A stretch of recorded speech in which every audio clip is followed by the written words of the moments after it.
ഇതെല്ലാം മുതുക ആളുകൾ മാത്രം കൃഷി ചെയ്യുന്ന ഏലക്കാടുകളാണ്. ഇത് നിബിഡ വനത്തിനുള്ളിൽ മുതുവാന്മാർ അവർക്ക് സർക്കാർ പ്രത്യേകം അനുമതി നൽകിയിരിക്കുകയാണ്. ഇവിടെ ഏലക്കൃഷി ചെയ്യുന്നതിന് നിബിഡ വനത്തിലുള്ള ഏലക്കാടാണ്. ഇവിടെ വേറെ ആർക്കും സ്ഥലം മേടിക്കുകയോ അല്ലെങ്കിൽ കൃഷി ചെയ്യുകയോ ഒന്നും ചെയ്യാൻ പാടില്ല. ഇവരുടെ ആദിവാസി കാടിൻ്റെ മക്കൾ അവർക്ക് വേണ്ടിയുള്ള പ്രത്യേക സർക്കാരിൻ്റെ ആനുകൂല്യമാണ്. ഇവിടെയുള്ള നിരവധിയായ നൂറുകണക്കിന് ഔഷധ സസ്യങ്ങളെപ്പറ്റി ഈ മൂപ്പന്മാർക്ക് രണ്ട് മർമ്മം പാലുള്ള മരം ഇത് രണ്ടും പാലുള്ള മരം. ഈ മരത്തിൽ കയറാൻ പറ്റില്ല, ആ മരത്തിൽ കയറാം. ഈ മരത്തിൽ കയറിയാൽ നമ്മൾ ഉരിച്ചെടുത്ത് വരും. ഇത് ഭയങ്കര പാലുള്ളവനാ രണ്ടുപേരും. ഇത് കണ്ടോ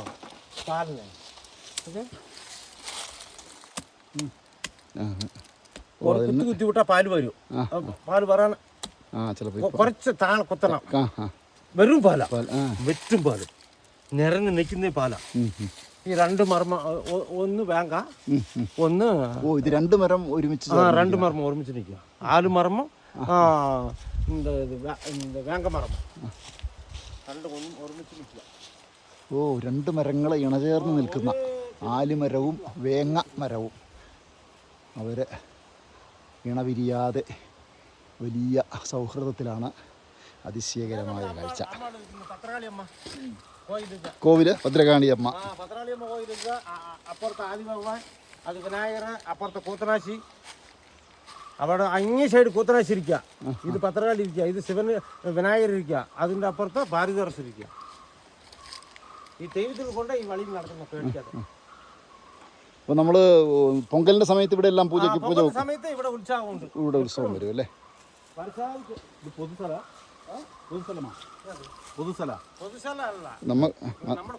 കുടിയിലുള്ളവർക്ക് മാത്രമായിട്ടുള്ള തീർത്ഥമല കുടിയുടെ.